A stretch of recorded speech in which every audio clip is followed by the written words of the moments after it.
Hallelujah. Thank you Jesus. Oh హల్లెలూయా.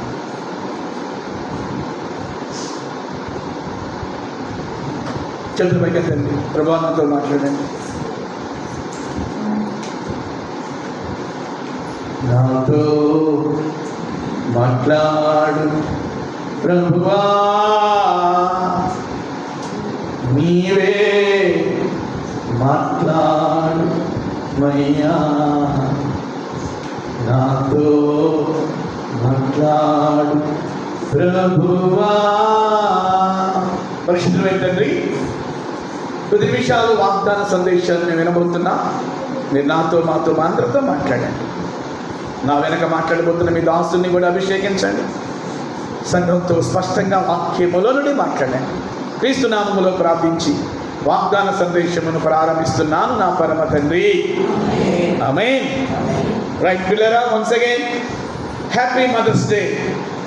తల్లులు ఉన్న వాళ్ళు చేయండి. తల్లులు, మదర్స్. ఆమేన్. హల్లెలూయా. ఉదయాన్నే మా మమ్మీకి ఫోన్ చేద్దాం అనుకున్నాను. మా మమ్మీ ఫోన్ బిజీగా ఉందంట. ఆమెకి బిజీగా ఉంటుంది. 20 సంవత్సరాల వయసులో కూడా ఆమె బిజీగా ఉంటుంది ఫోన్లో. సరే, ఈరోజు ఆరాధన అయిన తర్వాత మమ్మీకి విషెస్ చెప్తాను. అబ్బాయిలు అమ్మాయిలు మీ మమ్మీకి విషెస్ చెప్పారా? బ్రదర్స్, అమ్మలకి విషెస్ చెప్పారా?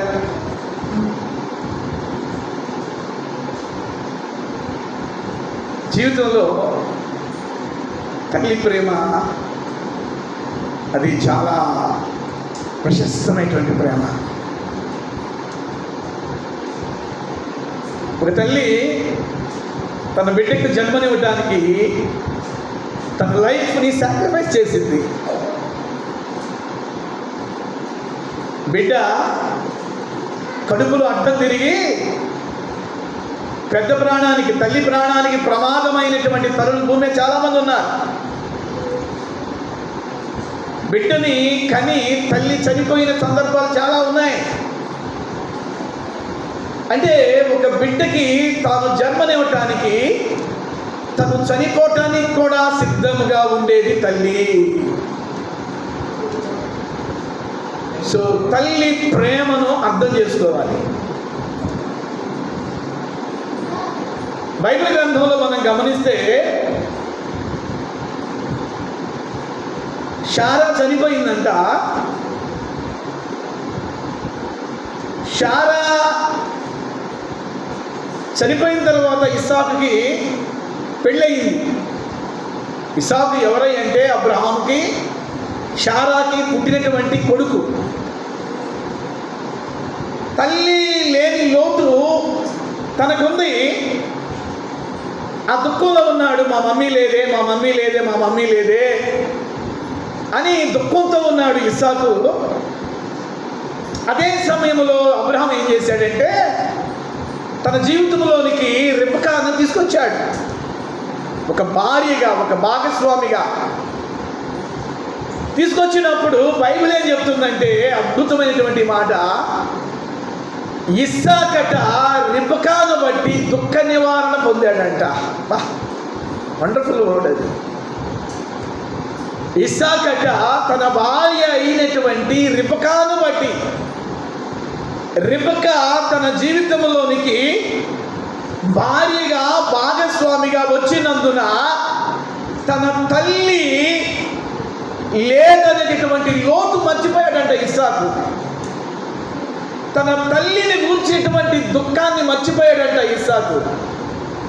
తన తల్లి తన నుండి వెళ్ళిపోయిందే, లోకంలో యాత్ర ముగించబడిందే అని ఆ తల్లి ప్రేమను నెమరు వేసుకుంటూ ఉన్నటువంటి ఇస్సాకు జీవితంలో రిబ్కా ఎప్పుడైతే ఎంటర్ అయిందో దుఃఖ నివారణ పొందాడంట. ఆ మాట ఒకసారి గట్టిగా చెప్తారా?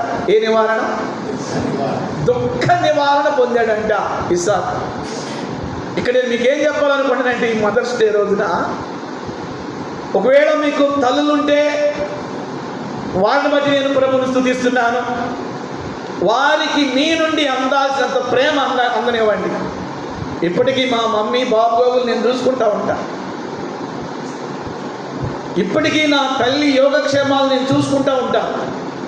ఆమెకి మందులకైనా, ఆమెకి పండగలకైనా ప్రతి నెల నా వంతు నేను ఒక కొడుకుగా, ఒక్కడే కొడుకుని, అక్క లేదు, మహిమలోకి చేర్చబడింది. అక్క పిల్లల దగ్గర, పెద్ద కుమార్తె దగ్గర ఉంటుంది అక్క. అమ్మ నా దగ్గరికి రమ్మన్నాను, అయ్యా నేను పెద్ద అమ్మాయి దగ్గర ఉంటాను అయ్యా, ఎప్పుడైనా ఇబ్బందిగా ఉన్నప్పుడు నేను వస్తానులే అంది. సరే, అన్నంత మాత్రాన నా నుండి అందాల్సినంత ప్రేమ అందుతూనే ఉంది. అంత ప్రేమతో పాటు సకల సౌకర్యాలు కూడా ఆమెకి బాగాకపోయినా ఆమెకి ప్రతి నెల నా వంతు నేను కొడుకుగా, ఇట్స్ మై రెస్పాన్సిబిలిటీ. పిల్లల తల్లి అనేటువంటిది నిజంగా ఆమె మనకి భూమి మీదకి తీసుకొచ్చింది. మనల్ని తల్లి ద్వారా దేవుడు నిన్ను ఈ భూమి మీదకి తీసుకొచ్చాడు. తల్లి ద్వారా దేవుడు ఈ భూమి మీదకి నిన్ను ఆయన తీసుకొచ్చాడు. నువ్వు నిజంగా నీకు జన్మనిచ్చేటువంటి తల్లికి ఎంత కృతజ్ఞుడివై లేదా ఎంత కృతజ్ఞురాలు అయి ఉండాలో నేను నీకు ఈ మాటకి జ్ఞాపకం చేస్తున్నాను.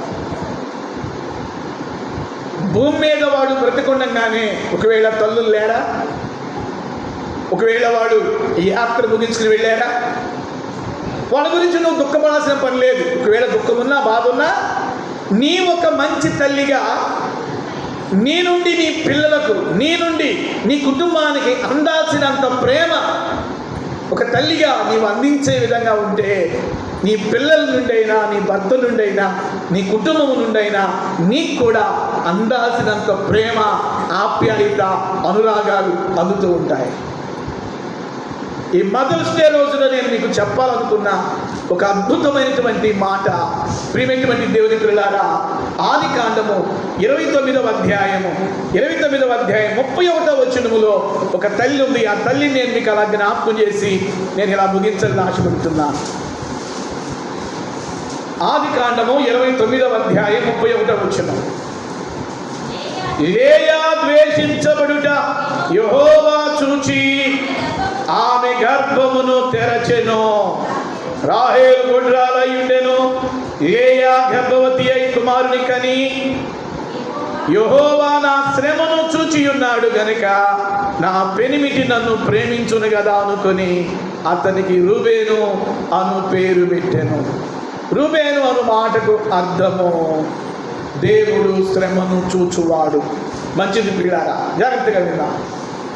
ఇక్కడ మనకు ఒక తల్లి కనబడుతుంది. ఆ తల్లి పేరు ఏమిటి అంటే లేయా.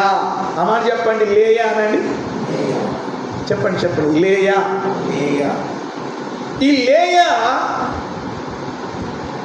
ఎవరు భార్య అంటే యాకోబు యొక్క పెద్ద భార్య. యేసు ప్రభు, ఈ మాట మీరు జాగ్రత్తగా వినాలి. యేసు ప్రభు ఈ భూమి మీదకు శరీరధారిగా, ఆయన దేవుడై ఉండి ఈ భూమి మీదకు శరీరధారిగా రావటానికి ముందు వరకు బహుభార్యాతత్వాన్ని దేవుడు అనుమతించాడు. అంటే భూమి మీద సంతానోత్పత్తి కలగటానికి ఒక వ్యక్తి ఎన్ని పెళ్ళిళ్ళైనా చేసుకోవచ్చు. ఎందుకంటే భూమి ప్రజలతో నింపబడాలి అని దేవుడు దాన్ని అనుమతించాడు. కానీ ప్రియులారా, కానీ ఇక్కడ యేసు ప్రభు ఈ భూమి మీదకి ఆయన దేవుడిగా వచ్చి ఆయన మనందరి కొరకు ప్రాణం పెట్టి సిలువలో మరణించి 3వ దినం తిరిగి లేచి ఆ తర్వాత ఒక కట్టడి ఇచ్చాడు. ఈ బహుభార్యాతత్వం అనే దానికి ఫుల్ స్టాప్ పెట్టాడు. ఏమన్నాడు అంటే ఒక భర్తకి ఒక భార్యే, ఒక భార్యకి ఒక భర్తే ఉండాలి అన్నాడు. ఇట్స్ లీగల్ అన్నాడు. ఇది క్రమము, ఇది చట్టము అని చెప్పాడు. అందుకే భార్యాభర్తల దాంపత్య జీవితం పవిత్రంగా ఉండాలి అంటాడు దేవుడు. హెబ్రీ పత్రిక 13వ అధ్యాయంలో పౌలు ఏమంటాడు అంటే వివాహము అన్ని విషయాల్లో ఘనమైనది, పాపు నిష్కలంకమైంది అంటాడు. ఒక భార్యకు ఒక భర్తే ఉండాలి, ఒక భర్తకు ఒక భార్య ఉండాలి. దీనికి మించింది ఏదైనా ఉంది అంటే ఇట్స్ ఏ ఇల్లీగల్. ఇది అక్రమము. అక్రమం చేసే వారికి పరలోకం ఉండదు, అక్రమంగా జీవించే వారికి నరకము ఉండిద్దని బైబిల్ చెప్తుంది. ఇక్కడ పాత నిబంధనలో యాకోబు రాహేలుని ఇష్టపడితే మోసం చేసి తన మామ రాహేలునివ్వకుండా తన పెద్ద కుమార్తె ఇటువంటి లేయాని ఇచ్చాడు. మొత్తానికి నాకు లేయ కాదు అయ్యా, నాకు కావాల్సింది రాహేలు కదా, రాహేలు నేను ఇష్టపడ్డాను అన్నప్పుడు మామ ఏమంటాడంటే, యాకోబు యొక్క మామ, పెద్ద అమ్మాయికి పెళ్లి చేయకుండా చిన్నమ్మాయిని ఇవ్వటం మా దేశ చట్టం కాదు, మర్యాద కాదు. ఒకవేళ నువ్వు చిన్నమ్మాయిని ఇష్టపడ్డావు కాబట్టి చిన్నమ్మాయి కొరకు కూడా 7 సంవత్సరాలు కొలువు చేయి నాకంటే, మొత్తానికి లేయాన్ని చేసుకోవడమే కాక తాను ప్రేమించిన రాహేలు కొరకు మరి 7 సంవత్సరాలు అంటే 14 సంవత్సరాలు రాహేలు కొరకు ఆ ఇంటిలో ఊడిగం చేస్తాడు యాకోబు. మొత్తానికి చిన్న అమ్మాయిని కూడా చేసుకుంటాడు. పిల్లలు ఇక్కడ గమనించండి, దేవుని చిత్తములో ఆ దినమున దేవుడు అనాది కాలములో ఆ దినములలో దేవుడు చూసి చూడనట్టున్నాడు కానీ ఈ యుగమందు అందరినీ దేవుడు పరిశీలన చేస్తున్నాడు అని హెబ్రీ పత్రికలో పౌలు రాస్తూ ఉంటాడు. ఆ దినములలో మరలా చెప్తున్నాను, భూమి మీద సంతానోత్పత్తి కొరకు బహుభార్య తత్వాన్ని దేవుడు అనుమతించాడు. అయితే ఈ దినమున అది చెల్లదు కనుక జాగ్రత్తగా మనము కుటుంబాలను కట్టుకోవాలి, కుటుంబాలను జాగ్రత్తగా పరిపాలించుకోవాలి, కుటుంబాల్లో భార్యాభర్తల మధ్య నమ్మకత్వాన్ని పెంపొందించుకోవాలి. భార్యాభర్తల మధ్య అపనమ్మకత్వం రావడానికి వీళ్ళే. చచ్చిపోయే వరకు భార్యాభర్తల దాంపత్య జీవితం పవిత్రంగా ఉండాలని దేవుడు కోరుతున్నాడు. దైవజనుడిగా నేను కూడా కోరుతున్నాను. చేతులు ఎత్తి స్తోత్రం చెప్పండి. హల్లెలూయా, హల్లెలూయా. పిల్లలు ఇక్కడ రాహేలు గురించి బైబిల్ ఏం చెప్తుందంటే, రాహేలట గొడ్రాలుగా ఉందంట. ఎందుకు గొడ్రాలుగా ఉంది అంటే, చూడండి, యాకోబు అనే వ్యక్తికి 2 భార్యలుగా అనుమతించబడ్డారు. అయితే యాకోబేమో లేయాని ప్రేమించడం మాని తాను ప్రేమించినటువంటి రాహేలుని ఎక్కువగా ప్రేమిస్తున్నాడంట. అది దేవుడు చూచి, ఆ మాట చెప్పండి, దేవుడు చూచి అనండి. ఒరే, 2 భార్యలను మీ మామ ద్వారా నీకు ఇచ్చినప్పుడు నువ్వు ఒక ఆమె వైపే ఎక్కువ నువ్వు ప్రేమ చూపుతున్నావు, ఒక ఆమె వైపు పక్షపాతం చూపుతున్నావా అని దేవుడు ఏం చేశాడంటే ఒక కార్యము చేశాడు. తాను ప్రేమించే రాహేలు గర్భాన్ని దేవుడు మూసాడంట. ఇక నేను మీకేం చెప్పాలనుకుంటున్నానంటే, దేవుడు మూస్తే దాన్ని ఎవడు తెరవలేడు, ఆయన తెరిస్తే ఎవడు కూడా మూయలేడు. హల్లెలూయా. ఆయన నీ కొరకు ఏదైనా తెరిచాడా ద్వారాన్ని, దాన్ని ఎవరు మూయలేరు. ఏ మనిషి, ఏ గవర్నమెంట్ ఆ ద్వారాన్ని మూయలేదు. అదే ఆయనే మూసాడు అనుకో, నీ విషయంలో నువ్వు తల్లకిందులుగా తపస్సు చేసినా ఆ ద్వారం తెరవబడదు. కనుక ప్రియులారా, దేవుడు తెరిస్తే ఎవడు మూయలేడు, దేవుడు మూస్తే ఎవరు తెరవలేరు. ఒక ఆశీర్వాదమైనా ఆయనే తెరవాలి, ఒక దీవెనైనా ఆయనే తెరవాలి, ఒక స్వస్థత అయినా ఆయనే తెరవాలి, ఒక మేలైనా ఆయనే ద్వారం తెరవాలి, ఒక ఉపకారమైనా ఆయనే ద్వారం తెరవాలి. ఆయన ద్వారం తెరిస్తే మూసేవాడు ఎవడు లేడు, ఆయన ద్వారం మూస్తే తెరిచేవాడు ఎవడు లేడు. దేవుడు కావాలనే రాహేలు గర్భాన్ని కొంతకాలం టెంపరీగా మూసేశాడు. ఎందుకు? అలాగైనా యాకోబు తన మొదటి భార్య అయినటువంటి లేయా మీదకి మనసు వెళ్ళిద్దేమో, ప్రేమ వెళ్ళిద్దేమో.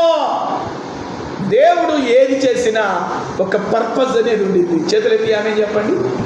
హల్లెలూయా. దేవుడు ఏది చేసినా, ఆ మాట చెప్తారా కొంచెం గట్టిగా? ఏది చేసినా ఒక పర్పస్ అనేది ఉండింది. పర్పస్ అంటే ఏంటంటే ఒక కారణం ఉండింది, ఒక ఉద్దేశం. ఏదైనా ఆలస్యం అవుతుందా? ఒక కారణం ఉంది. ఏదైనా నీ బిడ్డల జీవితంలో ఆలస్యం అవుతుందా? ఒక కారణం ఉంది.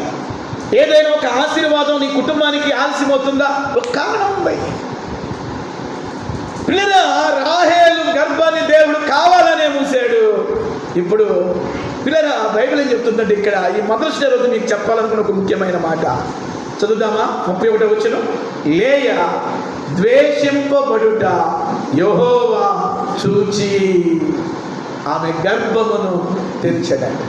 బైబిల్ ఏం చెప్తుందంటే రాహేలు ద్వేషించబడటం దేవుడు చూచాడంట. ఆ మాట చెప్పండి, ఎవరు ద్వేషించబడటం? లేయా ద్వేషించబడటం. లేయానట ఎవరెవరు ద్వేషించారు? ఆ ఇంట్లో ఇద్దరు ద్వేషించారు. కట్టుకున్నవాడు ద్వేషించాడు, తోడబుట్టింది కూడా ద్వేషించింది. ఎవరిని? లేయాని. కట్టుకున్న యాకోబు ద్వేషించాడు, తోడబుట్టింది ఎవరో చెల్లి రాహేలు కూడా ద్వేషించింది. అసలు కట ద్వేషించడానికి కారణం ఏంటో తెలుసా? ఆమె పై రూపమట మంచిగా ఉండేది కాదంట. పై రూపం. కుటుంబాల్లో భార్యాభర్తలుగా దైవజనుడిగా ఒక హెచ్చరిక మీకు ఇవ్వాలని ఆశపడుతున్నా. దేవుని చిత్త ప్రకారం ఇన్ని సంవత్సరాల మీ దాంపత్య జీవితంలో మీకివ్వబడినటువంటి భాగస్వామి పై రూపాన్ని చూసి ప్రేమించబాకండి. దేవుడు మీకివ్వబడినటువంటి భాగస్వామి గుణాన్ని చూసి ప్రేమించాలి. భర్తే అతని గుణాన్ని చూసి ప్రేమించు. భార్యే ఆమె గుణాన్ని చూసి ప్రేమించు. పిల్లరా, ఈరోజు అన్యులకి మనకి తేడా ఉండాలి ప్రియులారా. ఇందాక చెప్పినట్టుగా అన్యులు కట్ట కానుక ఆశిస్తారు, అన్యులేమో పై రూపాన్ని ఆశిస్తారు. కానీ దేవుని పిల్లలంగా మనం కట్ట కానుకలు ఆశించకూడదు, పై రూపాన్ని ఆశించకూడదు. అంటే మనకేం కావాలంటే గుణం. గుణవంతురాలైనటువంటి భర్త, గుణవంతురాలైనటువంటి భార్య, గుణవంతురాలైన కోడలు, గుణవంతురాలైనటువంటి అల్లుడు. రాత్రి అండి 2 రోజుల క్రితం మేము ఒక ఇంటికి వెళ్ళాం, విజిటింగ్కి వెళ్ళాం, ఒక ఫ్యామిలీకి వెళ్ళాం. ఆ అల్లుడు గారి గురించి ఆ అంకుల్ గారు చెప్తాడండి, నాకు 3 అల్లుళ్ళయ్యా. ఆ ముగ్గురు అల్లుళ్ళో నా చిన్న కుమార్తె భర్త ఉన్నాడే కొడుకయ్యా.